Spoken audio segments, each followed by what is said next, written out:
All right, everybody, we're live, but let me go some pizza real quick. Keep the conversation going. Oh, but you don't want me to start yet? No, because I gotta grab some pizza. I'm really Okay. hungry. Yeah, it's important. We've got a 3-minute timer. 3 minutes. 3 minutes. Everybody, make the rounds. Introduce yourselves. 3 minutes. Oh, okay. Here, I'm gonna point it back at everybody else. We don't want to catch you picking your nose. What? Well, you know, you can pick your nose. Now you mentioned it. You want to go next? Okay. My name's Furkan. This is like I've been coming to this meetup for like 6 months, I believe. I really enjoy it. I get to learn new things and apply them to my next project. Make it better every day. Future dev. So. Right on. That's all. I don't have much to share. My name is Travis. I work here at Vivid. Pick your friends, pick your nose, pick your friends. Everlasting learner. I don't know. Always learning new things. Always reinventing new things. You took up nearly the whole minute. Come on. My name is Adnan. What's that? Adnan. Adnan? Yes. Okay. Yes. My friends. Okay. I First brought time him here. came. Little English. I'm from Turkey. Welcome. Well, welcome. Yes. Welcome. That's all. All right. Thank you. I'm Manuel. I think I'm technically a full stack developer in my current job, but I'm working on to get that. I don't know, it's like I've done back end and front end in like the 2 months I've been there. So maybe it's like, but technicality. Constantly trying to learn some new stuff, trying to get better as the everlasting changes to JavaScript are constantly happening, so trying to keep up. And yeah. My name is AJ, also. Not nearly as knowledgeable as this AJ over there. Are you cool about AJ86? Yeah. 87. I'm just here to learn more JavaScript. I attend quite a few meetups to meet people and learn more stuff. And yeah, I look forward to hearing from Ken. Jordan and Jojo Byte and Discords and stuff and YouTube and all that stuff. Full stack-ish. I do some JavaScript, Rust, other things. I don't know. I've been doing a lot of Dash work with AJ. That AJ, not that one. Yeah, just like learning. And actually this will be relevant to, or potentially relevant to what I just worked on today. So it'd be awesome. Rust for work or on the side? On the side. I'm Nathan. I'm a junior studying CS at BYU, and I'm working as a web developer for the law school at BYU. My name is Chris. I work on back-end infrastructure for data scientists, and I wanted to learn about character encodings. I'm Caleb. I'm primarily a front-end developer. I kind of do a little bit of both, but I really specialize in the front end.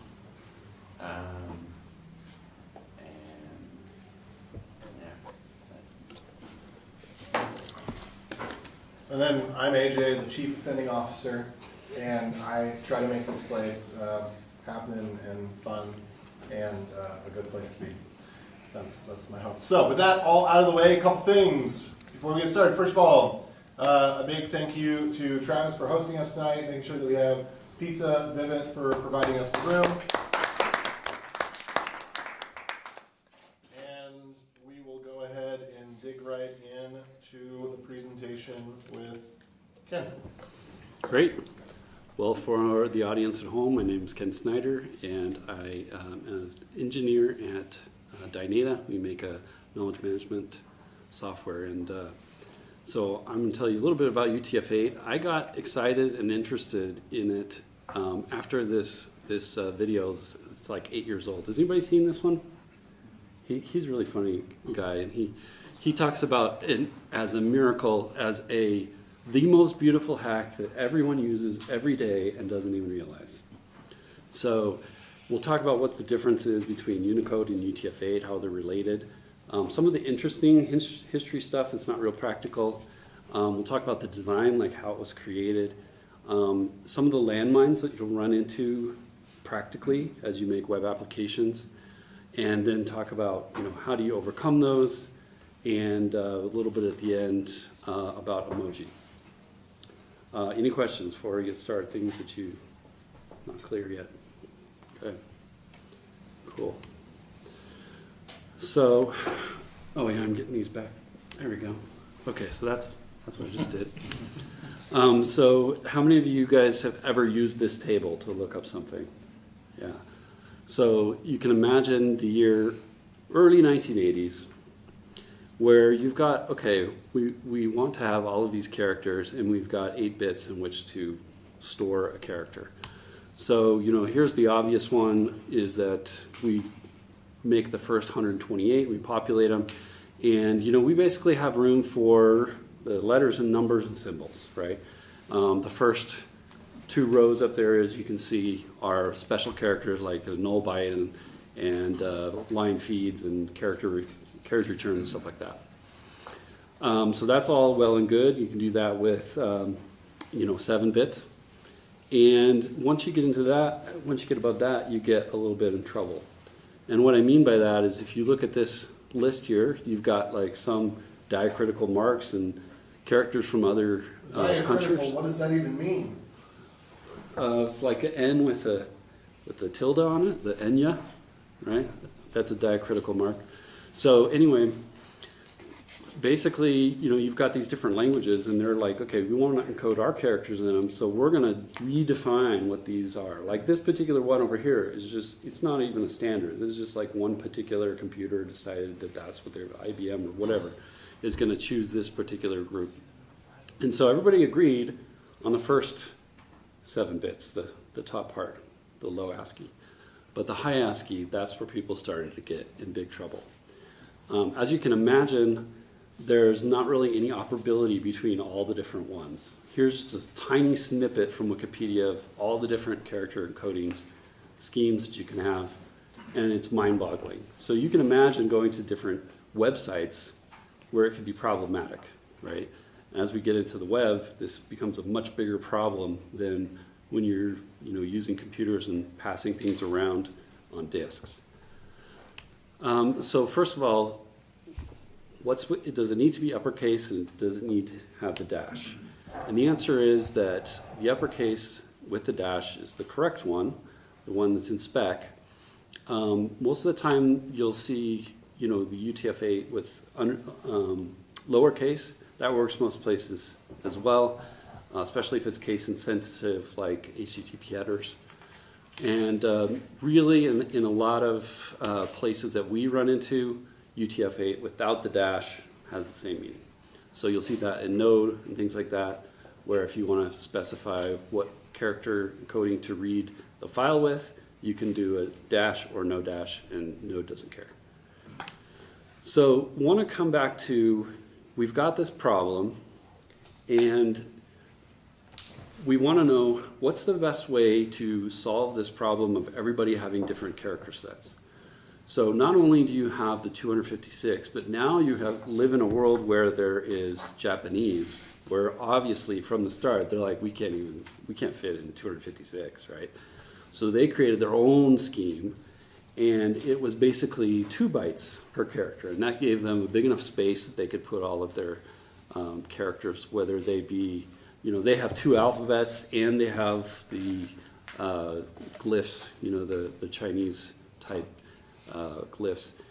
And so, in that kind of world, what things do we want? Well, the very first thing is that we are selfish, and we want to make it so that English text is still only 1 byte, right? Because the easy answer is just like, well, everybody use 4 bytes or 5 bytes to store your characters, and everybody's will fit in there. But then, of course, if you stored 4 bytes per character, every English file would be 3/4 zeros, 3/4 empty bytes, right? So they said, okay, this is the first requirement. We've got to have 1 byte per character when it's English, right? How are we going to do that?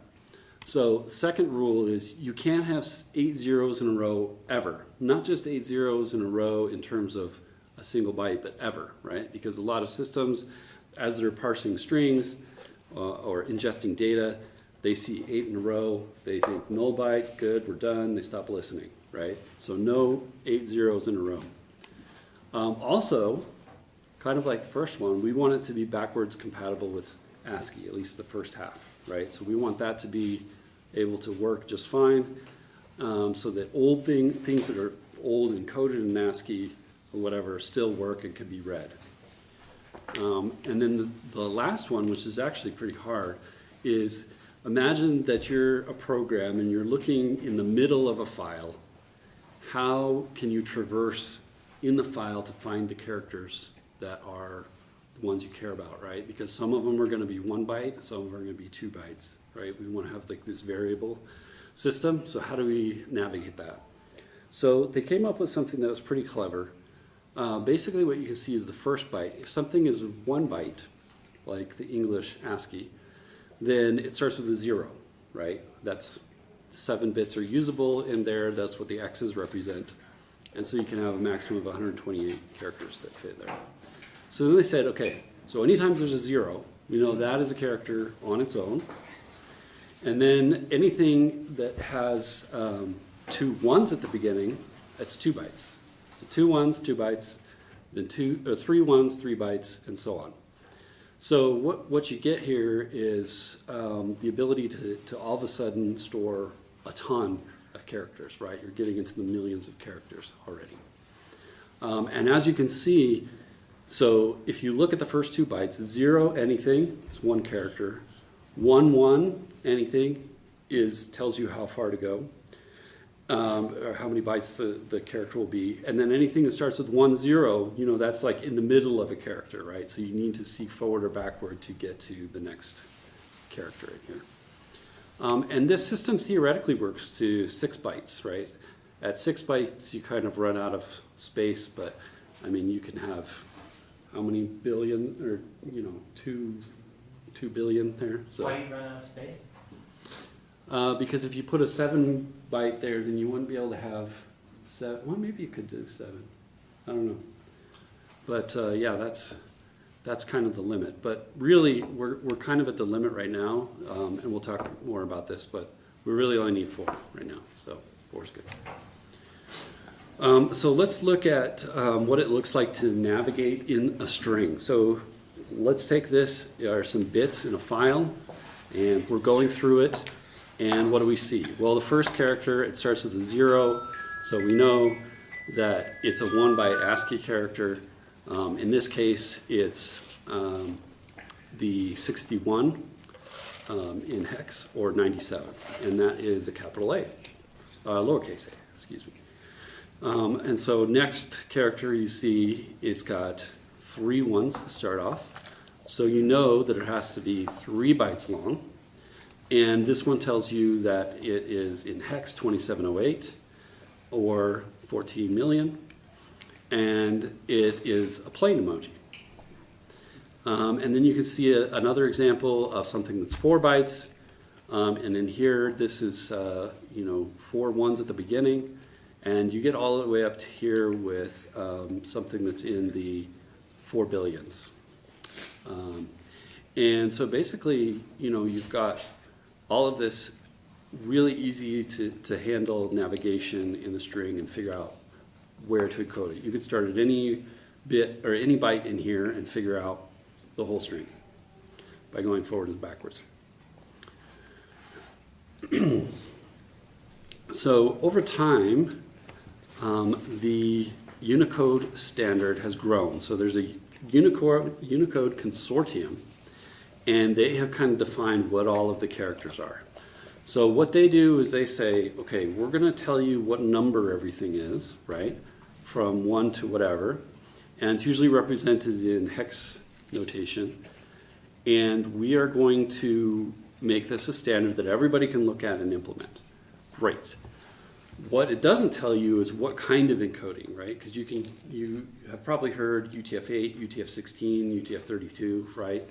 And you think, oh, maybe the bigger number is like better, right? But that's not the case. UTF-8 is probably the future. It's the way to go. It fixes all the problems. It doesn't suffer from the problems of UTF-16 and UTF-32. So over time, you can see it's been around for a while, right? But they are continuously adding characters to it. And, in what year was it? 2016, they started adding emoji, which is another side story that's interesting as well. But here you can kind of see the layout of all of the current list, right?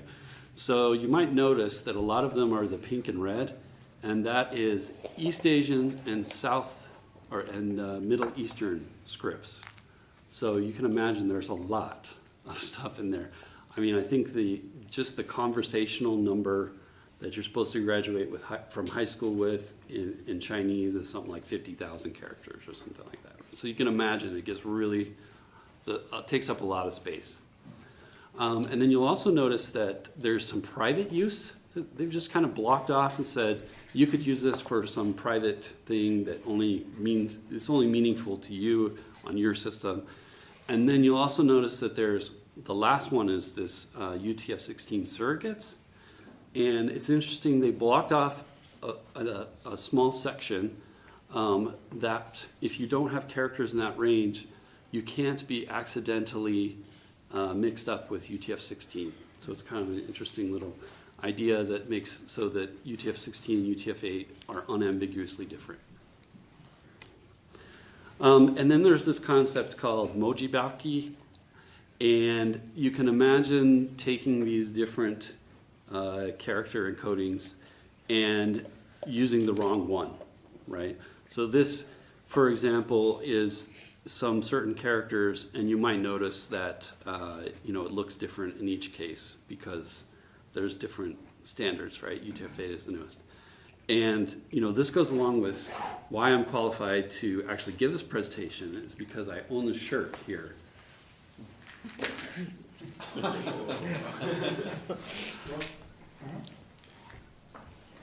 Yeah. So going back to the difference between the character encoding and Unicode, this really would be the character encoding fault, right? Unicode doesn't tell you how you're supposed to encode it. This is basically saying, you know what, we ran into a thing, we don't know what this character is, it's not on our list, it's not encoded in a way that we know what to do with, and so we're going to show this. And really there's a second reason why they might show something like this. It's just the font or the computer system just didn't bother to create all the emoji and everything on there, and so they don't have anything that they can reasonably show you on there as well. And this is what happens if you use ASCII to look at the article for mojibaki in Japanese. So if you ever see funny characters like that, which I'm sure you've seen all over the place every once in a while, that's basically what's happening, is that it was encoded one way and it's being read in another way. And another good example of this is, you can take something like a Swedish word, smorgas, which is open sandwich, right? And you put it into different encodings, and in this case, they've kind of ordered them and showing them like getting worse and worse and worse, right? Of a mismatch as you go along. Why is none of them correct? The one at the very top on the right is correct. And it's encoded. I'm not sure. Doesn't say. I show Swedish. Yeah. The Swedish character set. That's an example for my sequel, isn't it? Yeah, we'll talk about that. This is my coworker Tanner. Oh, welcome. I'm learning about UTF-8 encoding. Oh, So again, Unicode Consortium curates the character set. Unicode is the character set. UTF-8 is the encoding, and UTF- which is 8, 16, or 32, it stands for the Unicode Transform Protocol, right? So it's transforming a set of bits into how does this look up on the Unicode character set table. What's the difference between the character encoding and the character set?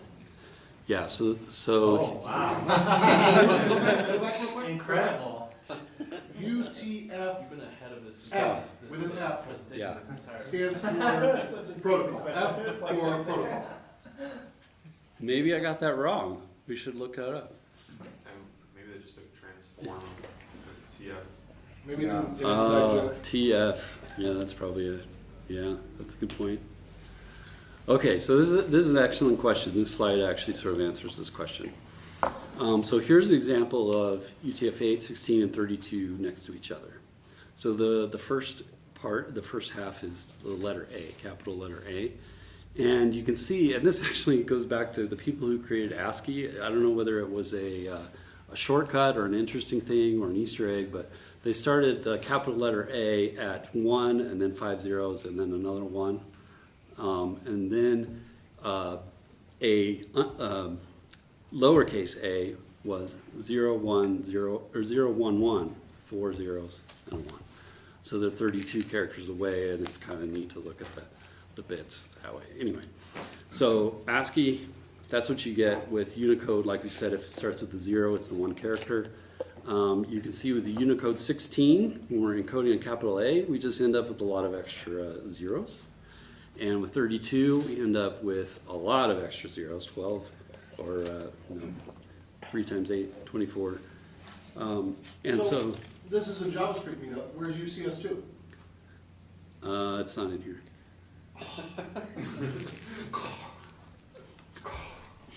You can, so I don't know everything, so when we get to that part, then you can actually come in here and tell us some stuff. I think it was the pre-standardized version of UTF-16 or something. I don't really know that much about it. I just know it's why character encoding in JavaScript never works the way you expect. Yes, yes, No matter what you expect, yeah, unless it's UCS2. yeah. What if I expect? So I'll have a question for you later. So if you look at the bottom ones, UTF-16 and 32 on this Japanese character, you can see the only difference between them is the extra zeros. But then if you look and compare UTF-8 to the UTF-16, you can see the bits are all changed around, right? And that's because it has all the rules around it. Like we said, it has to start with 3 1s. It has to, each additional bit has to start, or each additional byte has to start with 1 0. So it ends up being like a different encoding, right? So that's what the encoding is compared to what number it is. And so here's another example of the binary that would come out in different situations and how they kind of don't match up because UTF-8 has this pattern that it puts stuff in, not just directly a number like an integer. You said UTF-8 was you thought it was the way to go, but like in the case of that Japanese character that takes 2/3 of the bits, is UTF-8 the way to go for English? And or like, are we gonna cut our GCS bill in 2/3 in Japanese because we're using UTF-16 or something? Yeah, that's a good question. I mean, the main reason that we're thinking about is interoperability, right? The web, we want to be as standard as possible, and right now, disk space is not a huge deal. It's cheap, right? So yeah, that's the main thing. So one thing to, I guess that's sort of the same example, but so let's talk about the parts of your stack that you need to worry about being UTF-8. So the content type header, it's going to serve the document. So whatever server you're doing, it sends a content type, and it's going to say text HTML, and then it's going to have a colon or semicolon and say UTF-8, right? So that'll tell us that it's UTF-8 coming from the server. The browser is going to choose which encoding to use, and it can do that in a variety of ways, but hopefully it's looking at your content type header. It can also look at a little meta tag at the top of the file. If you've ever seen that meta charset equals UTF-8, that's to also specify if that file was in a vacuum, an HTML parser would know how to parse it and know that it was UTF-8. And then you need to make sure that JavaScript, that your code treats the strings correctly. And then you need to make sure you send the correct content type using fetch, for example, to the server. And luckily fetch, for example, defaults to whatever the document content type is. But that's important for, you know, another reason why I got really interested in it is because we had somebody use a rocket emoji one time in our database, and all of a sudden, lots of stuff didn't work anymore. The opposite of shipping. Yeah. The rocket emoji. Yeah. So, and then you also have to make sure that your backend server and its language handles it fine. And nowadays, it's pretty widespread that everybody uses UTF-8 and everything, so you don't have to worry about it too much. And then you also have to think about, in terms of the database, the connection to the database needs to be in UTF-8, and again, that's usually the default. The column types, you have to make sure that the types that are going to be stored in there and sorted, the collation, are also UTF-8. So let's talk a little bit about JSON encoding. So with JSON, there's basically two ways you could do it, and we're going to kind of look through and see what the differences are. So you'll notice that first in the browser, just using JSON.stringify, if you take the string, in the title on the top right of the slide, and you encode it, you get basically what you would think you would, right? It's going to treat the whole UTF-8 payload, or the whole JSON payload as UTF-8. In Go, you're okay. And then in Python, what you end up with is these \u and then a 4-character hex encoded version of that character. And you'll notice that the rocket emoji, for example, actually spans 2 of these characters. So it's a little bit unexpected there. And then you've got some other systems like PHP, which takes the slash and escapes the slash for some reason. And luckily, every one of these can interoperably decode one another, which is great. But then you've got to worry about a few little things, like in Java and C++, they don't have anything built into the language, so you have to use packages for it. And for example, with Java, there's like 5 popular packages for JSON encoding and decoding. So that's something to think about. With databases, you pretty much have 2 categories. You've got MySQL 5.6, which is kind of hanging around a really long time because AWS forked off Aurora off of 5.6. And as of 5.6, the default care set was UTF-8 MB3. So for some reason, they took a shortcut and said, well, we can fit most of them in 3 bytes, so we're going to do MB3. And then that allows you some emojis, but not the rocket emoji. So that's important. You want to be able to support the rocket emoji. Very, very important. So the nice thing is pretty much everything else in terms of databases handles everything UTF-8 by default, so you don't have to worry too much about that. Now, it's good to understand in JavaScript how you can actually put in an encoding. Just one quick note, I don't believe that UTF-8 MB4 is actually the current encoding for MySQL. In 8, it is. Yeah. No, I mean, we just had to go through this, and we had to transition a bunch of tables because some of them were the wrong. MySQL has, I think, 8 different versions of UTF-8. I believe it. So there's MB3, MB4, and then after that it starts going into other stuff. So just as an FYI, you have to do your research when you're in MySQL. Yeah. Yeah. So other than putting the symbol directly in there just JavaScript by default and by standard has this ability, like we saw before with the /u, and you can put 4 characters.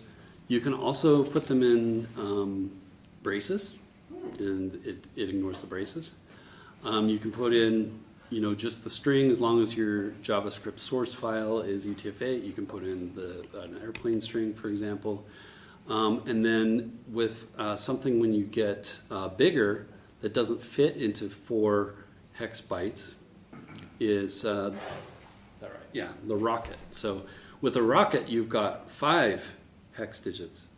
So you have to use the braces. Otherwise, it'll think that it's 4, followed by a number 0 or a character 0. And you may be familiar, you can do the same thing with HTML entities. So for example, that airplane is still the same 2708. The rocket works too, it's just 5 digits there.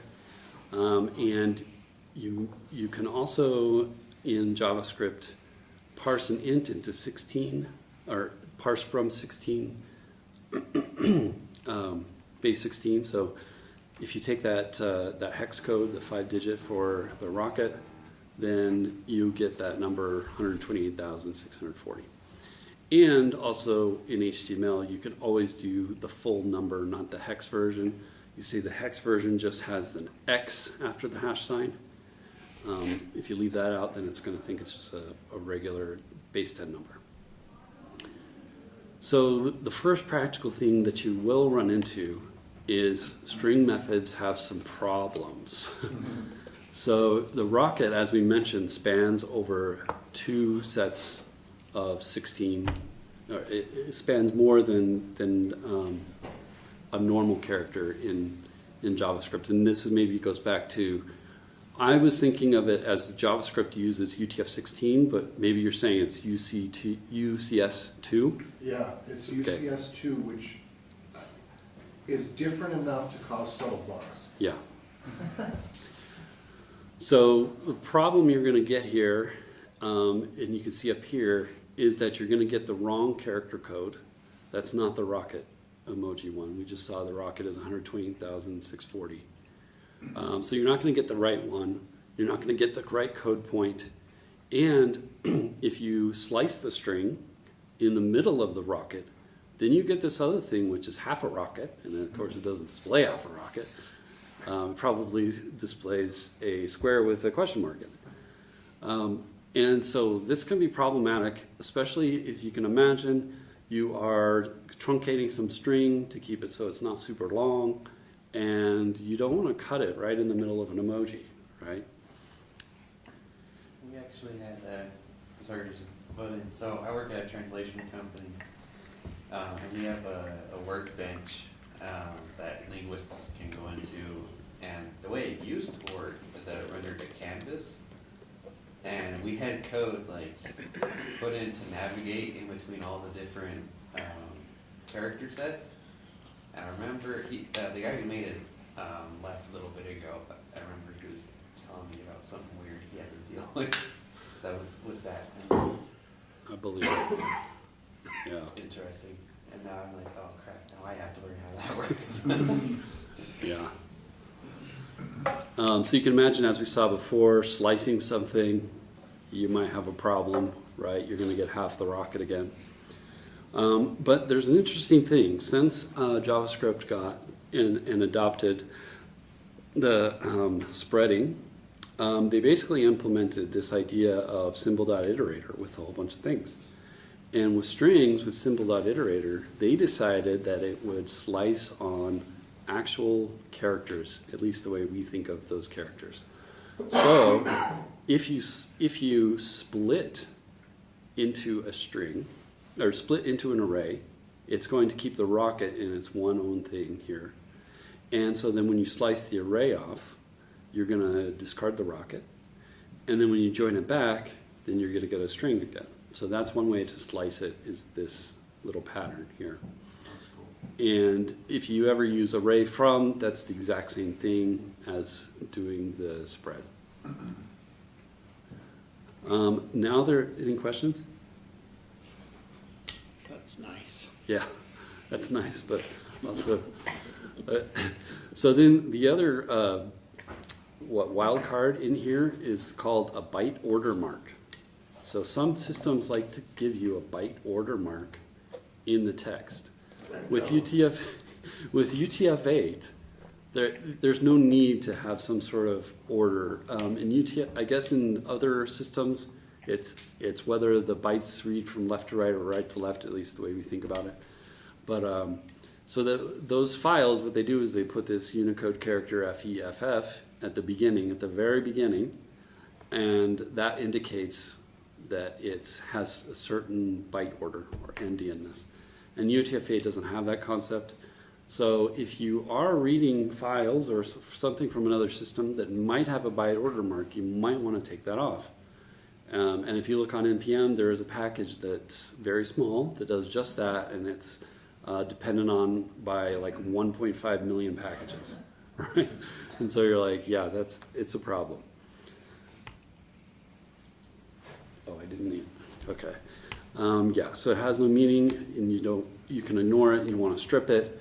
But you can see you run into a problem. ABC with the byte order mark at the beginning is going to think it's 4, a length of 4. And if you slice, then you're going to start to have problems too, because it's not really a displayable character. It falls into one of those ranges we talked about before, which is like allocated for there's nothing here range with the Unicode Consortium.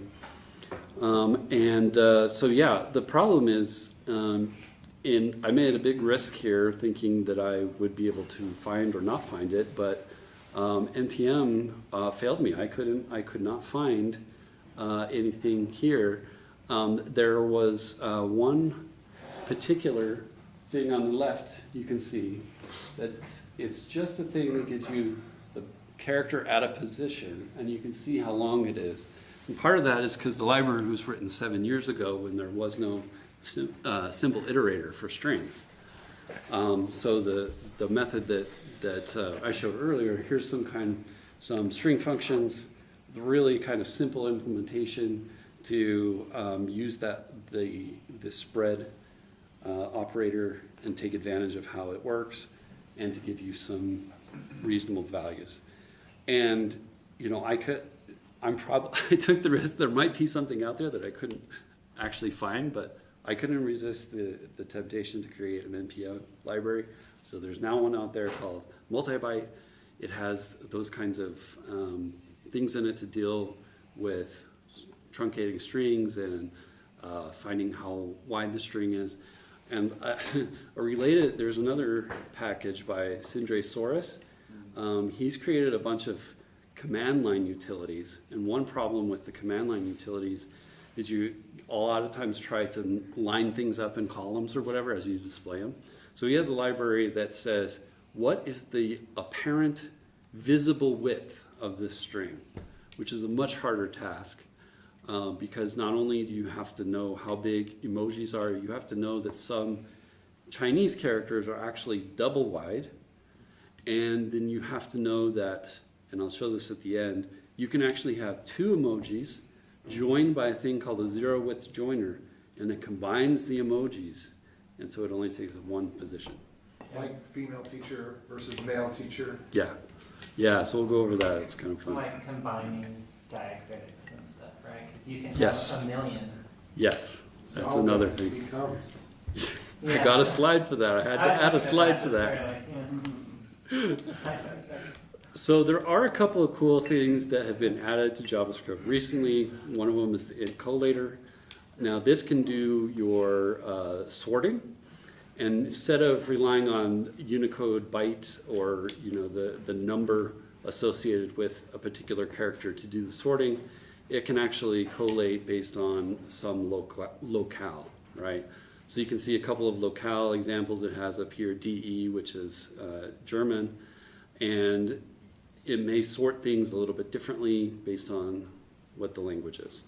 So that's kind of a helpful thing if you're working with languages. And this isn't strictly with Unicode or character sets because it's sort of a different animal, different purpose. There's also another one that's kind of neat out there. Part of the standard INTL segmenter. And the segmenter can actually segment things based on words and sentences and maybe one other, which is actually pretty cool because sometimes that's actually hard or different in different languages in terms of what's an actual word boundary or not. So that can help you find those. A note about emojis is that the spec does not tell you what it should look like. The spec kind of gives a description, like in this case it might be airplane taking off from a runway or something like that. And so you've got every single different person that or system that's creating these, they do their own design, and Unicode is like, that's fine, we don't care what you make it look like. And that's why you'll see emojis change from time to time, is these different implementations. And there are so many emojis that, there's a lot of stuff to design.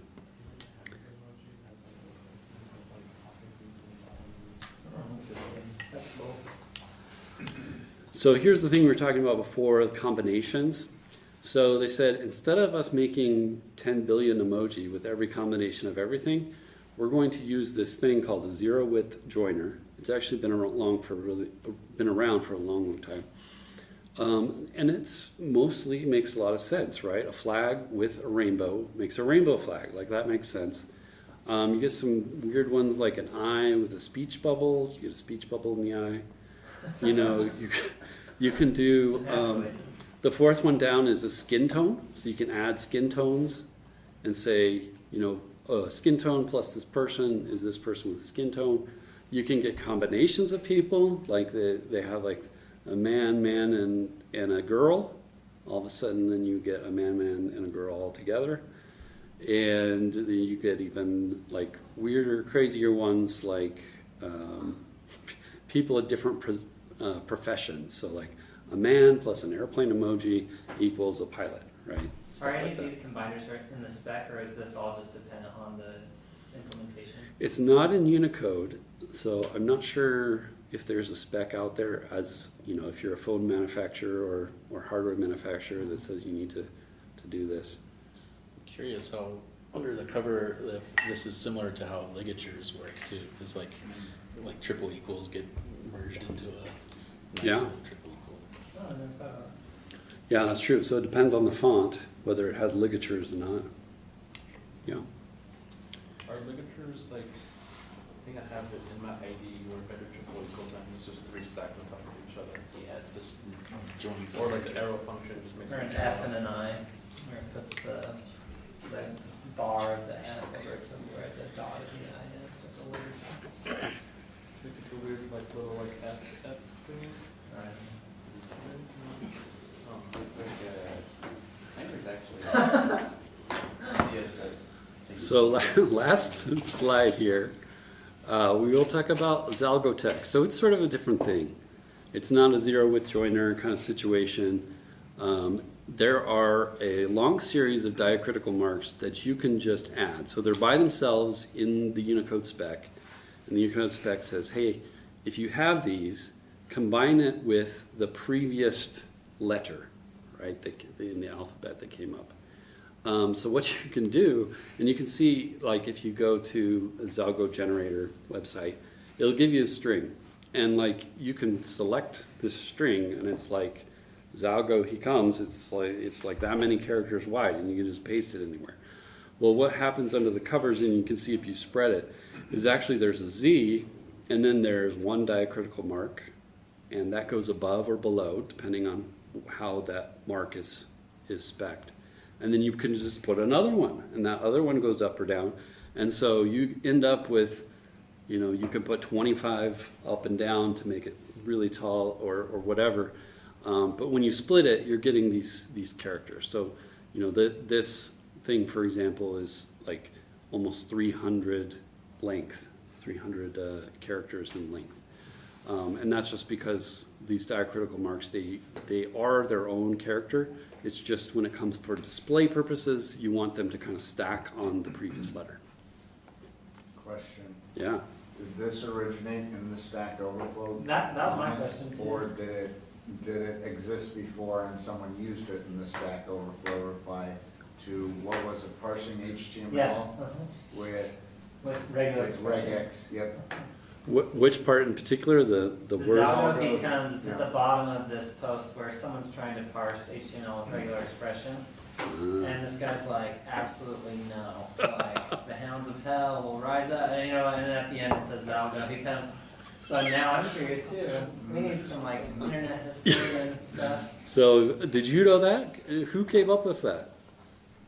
So as far as I understand, in the brief one search that I did, Zalgo is a reference to something else that goes further back. Oh, And it was repopularized by that post in the same way that the movie Ghost repopularized Unchained Melody, which was totally not a hit in its time. okay. That's awesome. Well, I got it from the thumbnail. I didn't know the Stack Overflow thing. Wait, you didn't know about the Stack Overflow thing? No. Now you Are guys you even do. a programmer? I know what Zalgo text is, but I don't know that post. Wow, well, that's cool that you know that and not the post. wow, that's, Yeah. yeah. So, well, yeah, so you, I posted it in the Discord if you want to take a look. Oh, okay. To check it out. I mean, if you just search HTML Zalgo, it first hit Stack Overflow. Okay. So, It's one of the most upvoted and locked, you know, like Stack Overflow questions of all time, probably. Well, someone kept like removing it, but everyone liked it so much, people would like add it back in, and then finally they're like, stop it, like, it's historical now, leave it. yeah, oh, the daggone Stack Overflow admin trolls. Ugh. So this is my last slide. Any other questions or things you guys want to talk about? Did you mention text encoder? No, I didn't mention that. That's a good point. You should have mentioned that. You need to mention that. Okay. AJ will now tell us about the text encoder. Everybody's going to tell us about text encoder. What? I'm gonna tell you about it? Yeah, because it's most recent in your memory and you know why it hurts. I mean, why it doesn't hurt. I know nothing other than you told me to use it, and then I used it. And then it worked. Well, no, it was some fine print in your handwriting, then it worked. Okay. So, well, in normalization, you didn't mention normalization either. Yeah? But you mentioned True. collation, which I did not know about. Oh, okay. So two things that are important to know in this topic, for sure. One is text encoder, text decoder. So if you want to go from UTF-8, or if you want to go from emojis to a byte sequence, you want to use text encoder. It works in browsers, it works in Node, it works everywhere, it's worked for a very long time. And the inverse is if you want to go from a byte sequence to a string, you want to use text decoder. So an example of when you want to use it is you want to take all of your stuff and put it in an array of, like a UTF-8 array, for example, Yes. which you're going to like encrypt or something like that. Yes. Where the encryptor doesn't care anything but the zeros and ones, and you just package it up and give it to the text Which is encoder. exactly what I was using it for. Yeah. So I was trying to store encrypted in local or session storage, and I had based it on a library where he was doing what He was doing either UTS-2 or UTF-16. I'm not really sure what he was doing. yeah, but all the encryption looked like random Chinese, like just all sorts of intermixed like characters, and pretty sure I saw some Arabic character, like it was just this mishmash, and it had no uniform sense to it, but the text encoder made it so now it's numbers and letters and, yeah. So it's used in encryption. Are there other good use cases for it? I'm trying to think. Well, if you need to hash something, if you need, anytime that you need to operate on the bytes of text. But if you have a password field and you need to send that password across to the server, and the server needs to be able to understand it and do something with it, there's a possibility that you might need to use it both on the server and on the client. And Or you could just use JSON. well, but you, at some point, you have to do a byte operation on it, right? So either you can do a secure remote password, or you can hash it on the other end. But if somebody puts an emoji as part of their password, you're going to get your database failure problem if it's not. Yeah. You know, I'd be somebody too could scared create a to- password and they can never log in again, or something like that. Right. You know, it Yeah. depends on whether they're. All that stuff. I don't have the energy to put emoji in my passwords Yeah. and deal with breaking everything. Yeah, I didn't mention that. If you're using older MySQL and you put something in, insert it, and it's got a rocket emoji in the middle, everything after the rocket emoji is lost. I love it. Goes and took off. The other thing is the normalizer. And so this goes back with your previous slide about, so you can have an E, so there is a dead Latin character for E with umlauts. But there's also the UTF-8 joiner of E and then umlaut. So, do you know And someone called Ryan? The normalizer, you can specify which form, so where there's 5 different, I think there can only be 4 different ways to compose a letter, but where there's 4 different ways to compose a letter, it can select which normal form. So it's kind of like the collator, so that you can make sure, and this is also important if you're doing passwords or cryptography or anything like that, because you want to make sure that when the A with the diacritics is encoded, then it's always encoded the same way, even if they had a different keyboard and were able to do a, you know, for example, on Mac you could hit Option, I think it's Option D and then A, and it will create that character. But it could be the Unicode character or it could be the dead Latin character, and you don't know which unless you normalize. And that's just part of the standard string library now. Okay. Do you have time for questions? I guess we're. Yeah. So I was curious. I don't know how much you know Rust, but I think in Rust they have like 10 different types for strings or something. It's like. You already know more than me. But part of the issue is they want to make all of these problems that you run into explicit, and so you run into all kinds of like compiler errors in Rust because you just happen to be using the wrong kind of string. Well, it's because it's encoded differently. It's not like so you don't have to deal with some of like the implicit like spread magic. Yeah. I was just curious if you knew how it solves that problem. Most of the string stuff I'm familiar with is more about like the memory management of the string than like the character encoding stuff. Right. Okay. Don't name your variables an emoji. That's a rule, right? Oh, I There's totally need to do that. a lot But of languages you can. The emojis are a valid identifier. There is a list of both CSS and JavaScript safe emojis you can use for your variables. Why am I like switching the pronunciation here? Yeah, I saw a post on Twitter about it. Setting it. I cannot use a rocket ship. That's a cool in idea, but the Python. practicality of it is like, why would I ever need a rocket ship as a variable? What's Because you a just wanna mess safer with emoji? Airplane. What is the practical? One Or little heart. cool thing that I learned recently is if on Macs, if you hold Option and then like U, it will start the umlaut dots, and then the next character you press will have or as long as it's a valid character. Except it's D for me because I'm on Dvorak, and that's why I said D. Oh, that's funny. But yeah. Oh, there's one other thing too. Oh, you did code point at, but you didn't talk about code point at. Yeah, what do you want to know? Well, because code point at will work, right, if Yes. you use it at 0, but you were using it 1 to show how it fails. Yeah, it fails if there's a byte order mark. Other than that, it works pretty good. But what is the position? That's always a little confusing too. So it's basically right. Yeah, that one works fine. Okay. Well, because in your earlier example, you showed that it wasn't right, but I think it's because code point at is the number of bytes, and then don't you have to you have to determine how many bytes are in the integer that come, yeah, that one. Go one forward. So here, code point at and char code at are returning the same number, which is both wrong, but if you did code point at 0, Yes. then it would actually give you the correct number. Right. And then you have to determine the number of bits in it, and then you'd advance that number of Yeah. that index to get to the next code point. Right. Like a It's kind of reasonable way lame. to do things. It's just annoying that you can split, emojis in half accidentally. The funny part is, you can split them in half and have it still work, so construction worker becomes man in building. That's the funny part. So you said like you have a database connection and it uses UTF-8 to talk back and forth Yes. between like a client server or whatever. Yes.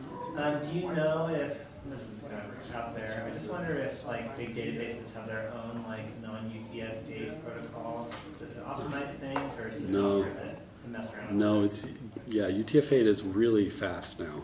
There's some really good implementations of it. It's really fast. Oh, interesting. Let's see. So is it optimal the way that they designed UTF-8 to have like the 3 ones at the beginning to indicate is that like space optimal, or is that like we're stuck with it? I think that we're stuck because I gave the example of 4 criteria that they had, but there's actually a few more, including that UTF-16 and UTF-8 would be very hard to mix up.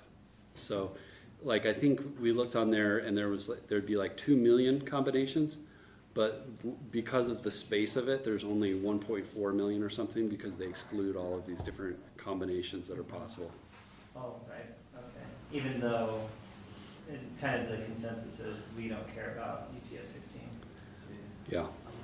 I mean, that was its goal, right? UTF-8 wanted to be the most interoperable, so they're like, let's make it so easy to use that you can't accidentally think something is UTF-32 or 16. But I would think that UTF-8 is actually pretty, because if the first bit is low, that's where it starts. The first bit is 0 is where it starts. Mm-hmm. But if the first bit is high, then you count until the low bit, Mm-hmm. and then the number of bits that are high tell you how many bytes the character is. So if it's 2 1s, then that means that it's 3 bytes long, because then there's going to be a 1 and then a 0, right? Let's go back there. That was the one. But if it's just a 1, then it's invalid? Or Yeah, if you had a 1, is that a character? yeah, if you had something that started, well, All 1s forever would be an invalid character. there you Will go. that be 127 or? Yeah, 8 1s is not ever going to happen. 8 zeros is not going to ever happen. Oh. So yeah, so however many 1s there are, that's how many bytes there are, and everything else is used, except that the 1 0. Oh, so the 1 0 It's a continuation. is always wasting those bits, Yeah. regardless. Okay. Yep.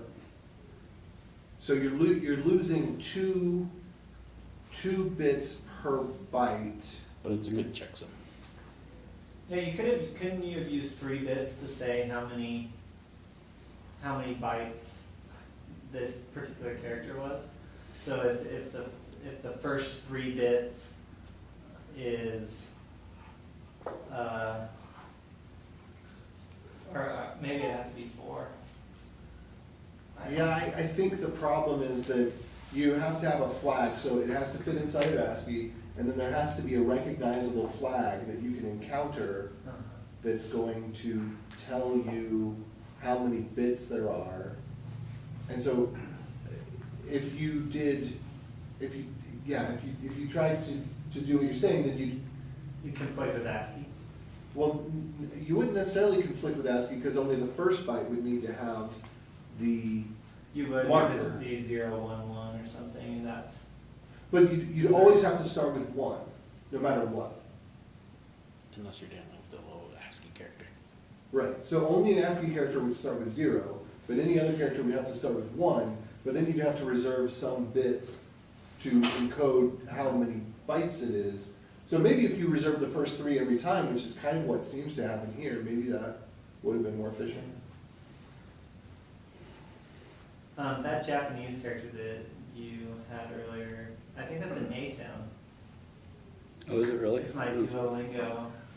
Let's see if I can- foo is correct.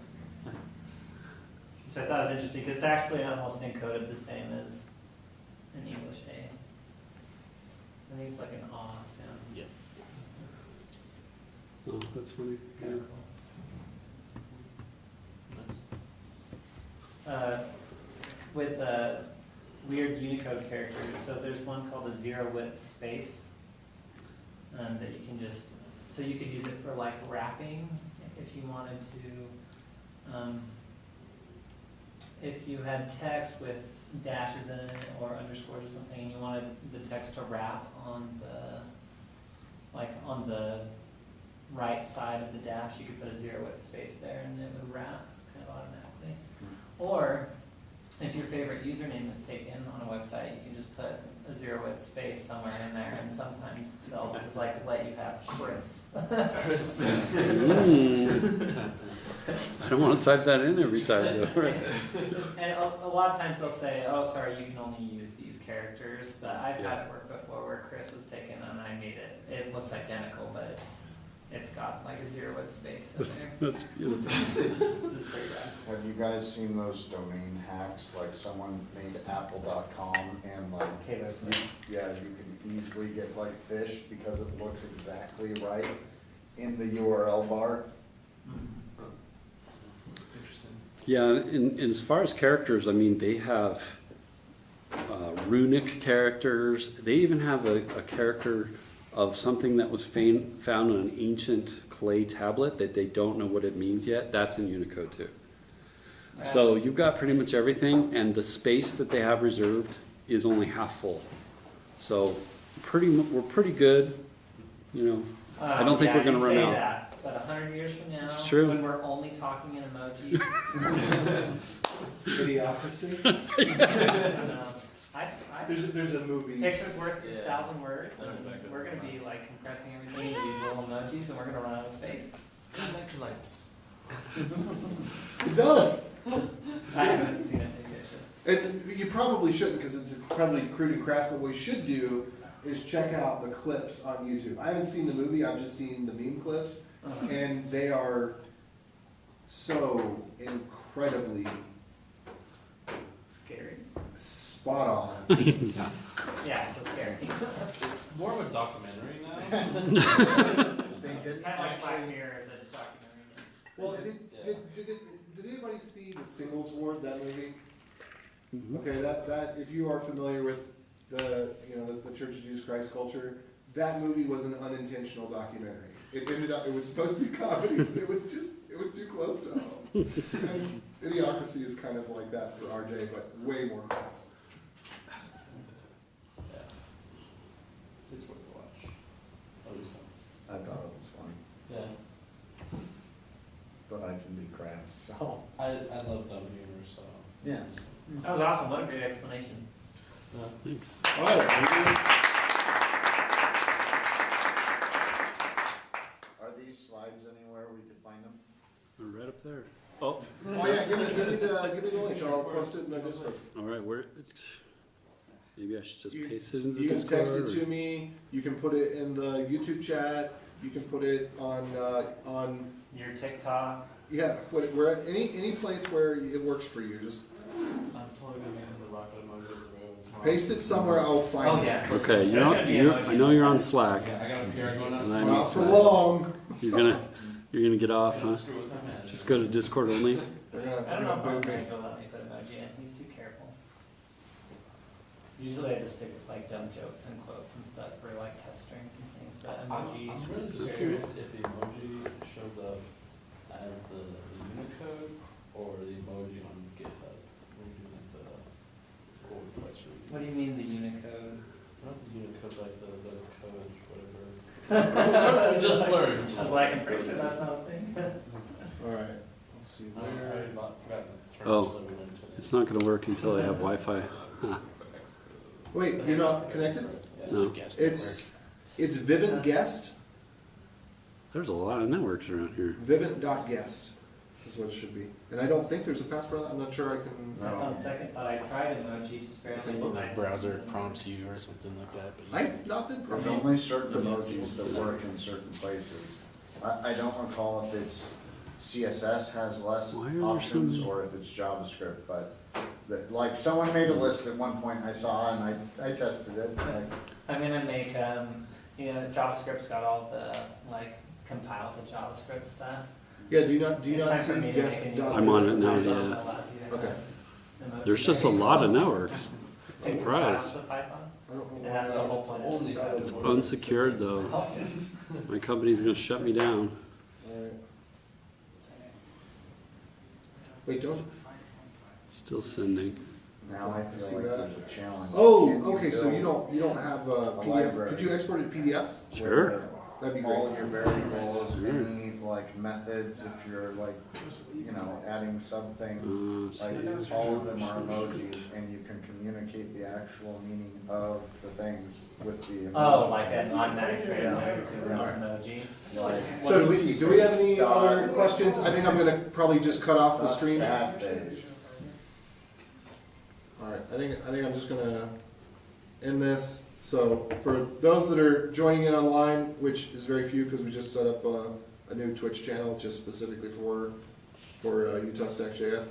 Thanks for joining in. If you've got any last questions, it looks like we do have one or two people that are on. Feel free to ask them real quick before we part ways. And then Ken, for being our distinguished guest, I would like to present you with a token of our appreciation. Wow. Stay sharp. That's cool. And if you don't love it, give to someone that you I love. do like that. You have to open and close it a few times, Yeah. but Is it a it's, Gerber? Nice. I love it. It's really handy. I absolutely. Is it a Gerber? No, it's not the Gerber one. No. So how are you gonna open it? Like, do you need to like buy another one? And, like, Oh, genius.